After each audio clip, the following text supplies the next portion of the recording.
ఆ బాలకృష్ణ అన్స్టాపుల్ అని చెప్పి ఒక ప్రోగ్రాం చంద్రబాబుని అతిథిగా పిలిచాడు. ఏం చెబుతాడు? చంద్రబాబు ఎన్టీ రామారావు కాళ్ళు పట్టుకున్నాడంట. నువ్వే కదా సాక్ష్యం అని కొడుకుని పెట్టాడు. పెట్టి మేము బతిమాలేము, ఆయన కాళ్ళు పట్టుకున్నాము, ఆయన వినలేదు అందుకని మార్చేసాము, మాదేం తప్పు లేదు అంటే ఎన్టీ రామారావు తప్పు అని చెబుతారా? ఈ బావబామర్దులు ఇద్దరు కూర్చుని ఎన్టీ రామారావు తప్పు చేశాడని చెబుతున్నారా? ఏం తప్పు చేశాడు ఆయన చెప్పమనండి వీళ్ళిద్దరిని. ఎన్టీ రామారావు ఏమి తప్పు చేశాడు నీకు తెలుసుగా? ఏం నీకు తెలుసు మెద్దరికి తెలిస్తే సరిపోయిందా?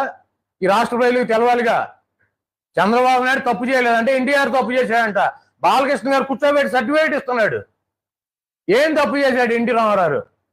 పార్టీ పేరుతో చేసినటువంటి తప్ప, ఈ చంద్రబాబు నాయుడు పిల్లనివ్వటం తప్ప, ఈ బాలకృష్ణ కనటం తప్ప ఏంటి ఆయన చేసిన తప్పు? 9 నెలల్లో పార్టీని అధికారంలోకి తీసుకురా